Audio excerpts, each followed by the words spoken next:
To Will Carleton I owe the influence which directed my course from the ministry.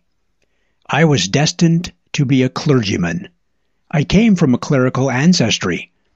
My given names were selected from the who is who of clergymen. There was not the slightest question in the minds of my family that my career would lie in the pulpit. But they overdid the training.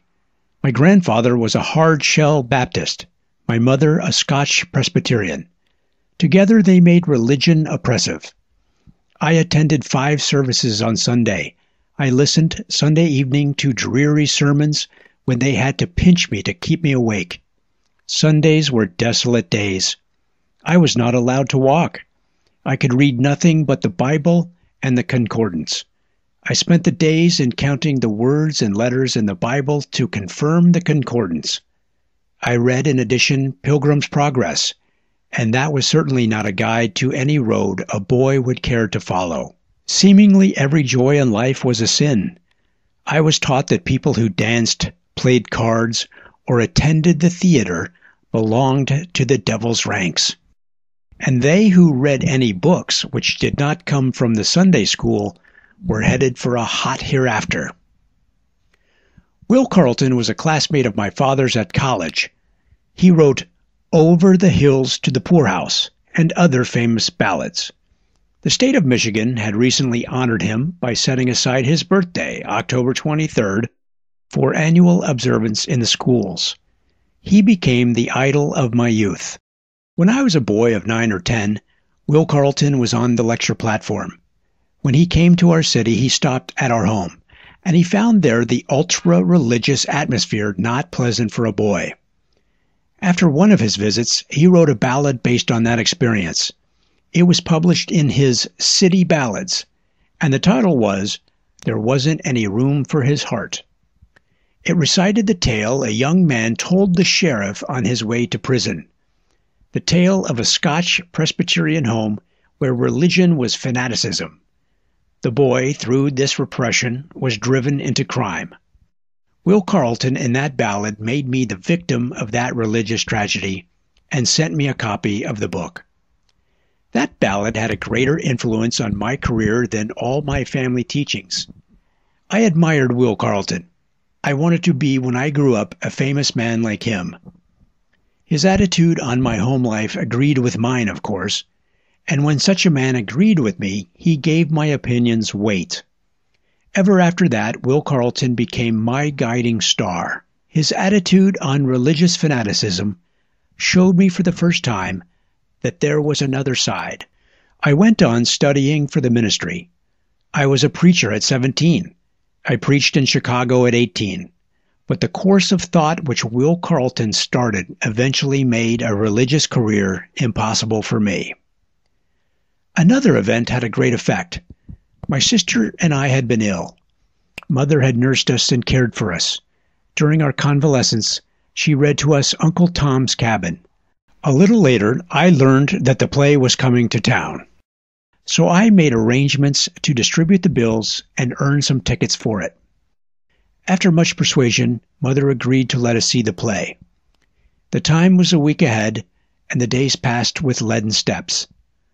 On the morning of the great day, I arose at 4 o'clock. The day seemed endless. At 7 o'clock in the evening, my sister and I were unable to wait longer, so we induced our mother to start with us for the town hall. On the way, we met the Presbyterian minister.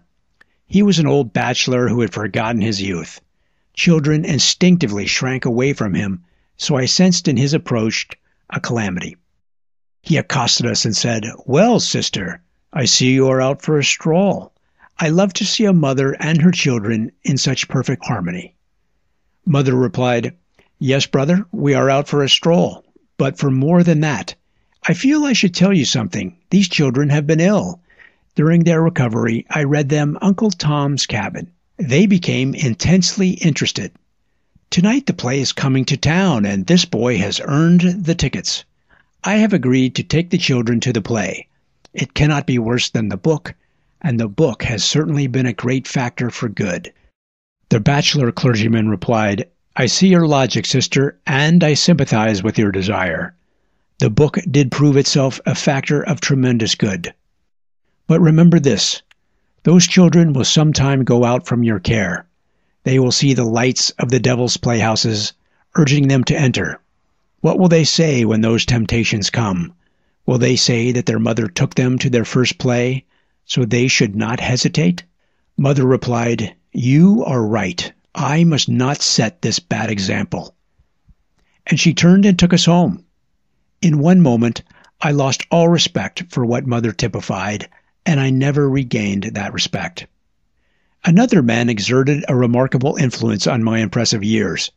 He was a railroad section foreman, working for $1.60 per day. He bossed several men whose wages were $1.25 per day. Up to the age of 6 or 7, I was surrounded by college students at play. I knew nothing of the serious side of student life, but I saw all the college pranks. Thus I gained a rather firm idea that all life was a playground. This section foreman reversed that idea. He impressed me with the difference between him and his helpers. The helpers worked from necessity. They did as little as possible. They counted the hours to quitting time. Then on Saturday nights, they would go to the city and spend all they had earned in the week. The foreman worked with enthusiasm. He said, "Boys, let us lay so many ties today.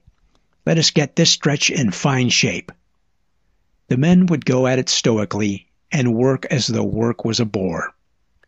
But the foreman made the work a game. That man built his home in the evenings after 10-hour days on the railroad. He cultivated a garden around it. Then he married the prettiest girl in the section and lived a life of bliss. Eventually, he was called to some higher post, but not until I learned great lessons from him. "Look at those boys play ball," he said. "That's what I call hard work. Here I am shingling a roof. I am racing with time. I know what surface I must cover before sunset to fulfill my stint. That's my idea of fun. Look at those fellows whittling, discussing railroads, talking politics. The most that any of them know about a railroad is how to drive a spike. They will always do that and no more. Note what I have done while they loafed there this evening.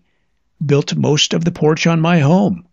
Soon I will be sitting there in comfort, making love to a pretty wife. They will always be sitting on those soapboxes around the grocery stove. Which is work and which play? If a thing is useful, they call it work. If useless, they call it play. One is as hard as the other. One can be just as much a game as the other.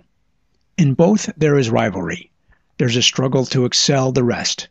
All the difference I see lies in attitude of mind. I never forgot those talks. That man was to me what James Lucy was to Calvin Coolidge. I can say to him now, as Coolidge said, "Were it not for you, I should not be here."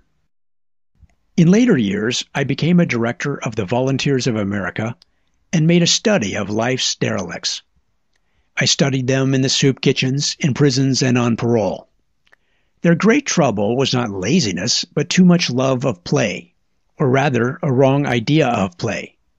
Most of them had in their youth worked every waking hour, but some worked at ball throwing while others hoed the corn. Some pocketed balls while others pocketed orders. Some of their home runs were recorded in chalk while others were carved in stone.